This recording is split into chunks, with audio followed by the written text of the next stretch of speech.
Hey, welcome to our new series of 5-minute segments about theology and technology because the two are meeting together. Very few people are talking about it, and very few understand how they fit together. So it's going to be really quick. It's going to give you a lot of information to think about. So let's start. So it's 5 minutes, they're high level. You don't hear what you're going to hear in church. We're going to show you how technology is changing theology.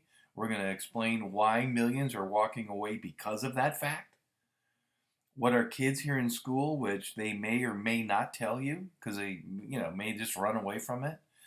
And this is designed to bring people back to an irresistible God because there's two versions of theology and two versions of technology.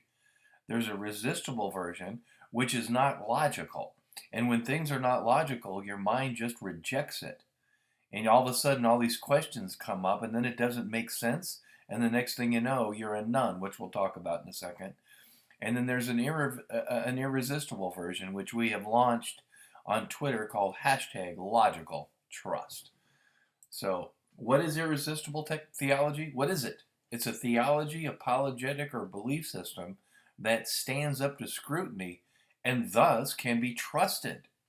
Well, what's the conclusion then? Well, God is irresistible. If there is an irresistible theology, God's at the center of it, and our minds now can be opened to enter a relationship with God where before we may have never had a relationship with God. We may not even know really how you could have one.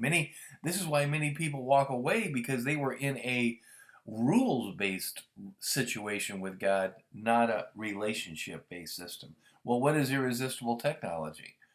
It's a technology that restores trust. It's a technology that's accountable, transparent, helps people, and it's a mystery.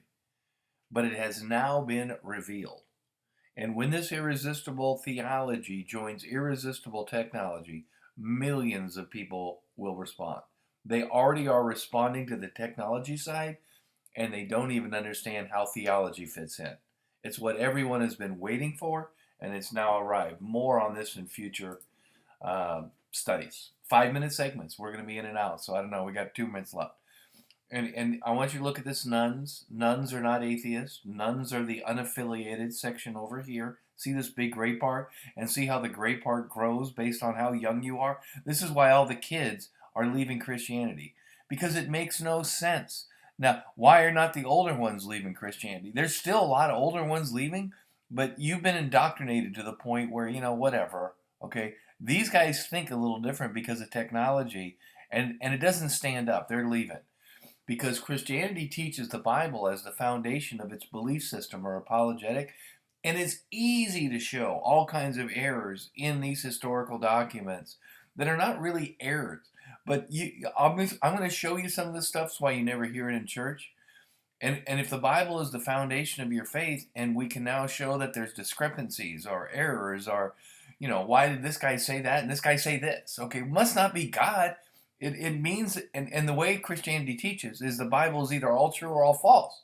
So if you find one or two instances, you got to throw out the whole thing. It's crazy. It's fake news.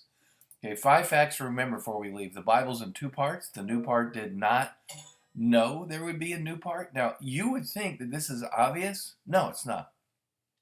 The old part, the new part didn't know it would be a new part. The old part didn't even know it would be an old part.